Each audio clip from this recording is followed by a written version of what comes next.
So today, we're going to talk about a blueprint for a better future, one that's literally built from the ground up. We're diving into the story of Hemp Paradise and its mission to create a world that's truly regenerative.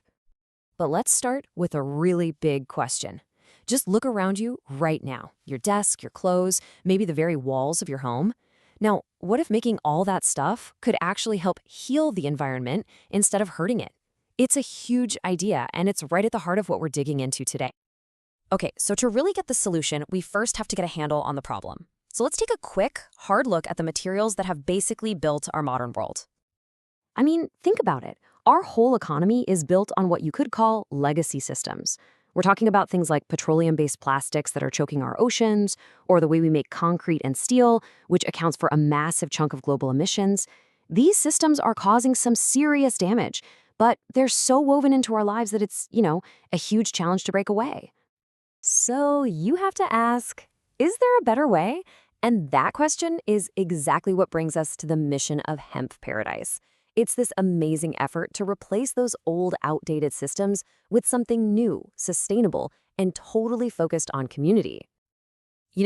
Every big idea needs a champion, someone to really push it forward. And in this story, that person is Monchelle Hicks Whitaker.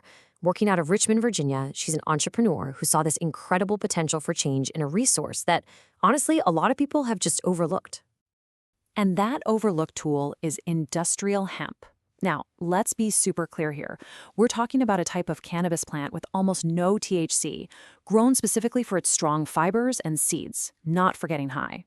This plant is a rock star. It's versatile, it grows super fast, and you can make anything from hempcrete for building houses to bioplastics and clothes. Monchelle saw it as more than just a crop. She saw it as the cornerstone for a whole new way of doing business. And this quote, man, it just sums up her mission perfectly.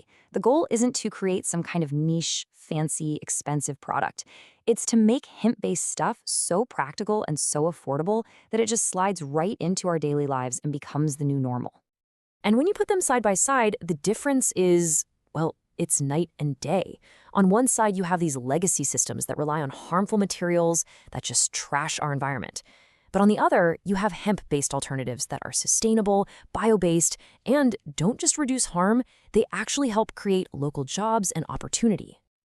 Okay, so a great vision is one thing, but how do you actually make it happen? Well, Monchelle has come up with a really clear blueprint that goes way beyond just selling a product. And this is the key thing to get here. We're not just talking about one single company. This is a whole ecosystem designed for change. It's a three-part strategy where every piece supports the others, building something way bigger than the sum of its parts. The whole strategy really boils down to three core pillars: innovate, empower, and educate. You've got a for-profit business driving the innovation, a nonprofit part that empowers the community, and an educational piece that builds for the future. Let's break down what each of those actually means. All right, first up is innovation, and that's driven by Hemp Paradise LLC.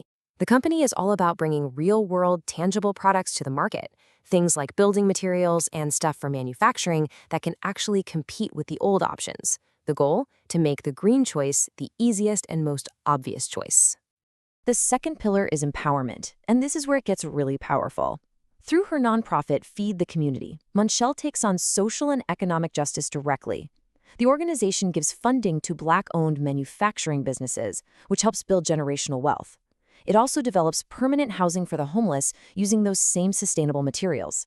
It's a perfect loop, connecting environmental action directly to community health. And the final pillar, well, this one's all about playing the long game: education. Monchelle runs these hands-on workshops that introduce young people to just how much potential industrial hemp has. This isn't just about what's happening now, it's about planting the seeds for future innovators and building a skilled workforce for tomorrow. So, when you put all three of these pieces together, the business, the nonprofit, and the education, what do you actually get? Well, you get the foundation of what's known as a regenerative economy. But what does that buzzword, regenerative economy, really mean? It's not just about doing less harm or being less bad. It's an entire economic model that is actively designed to heal and restore, to bring new life to both our communities and our planet. And at the end of the day, this whole model is guided by three super simple but really powerful ideas: serve people, strengthen communities, and protect the planet for the generations that come after us. So we've looked at the problem, the mission, and the blueprint. Now, what's the big takeaway from the story of hemp paradise?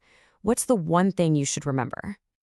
The big light bulb moment here is that you can't solve these huge problems in a vacuum.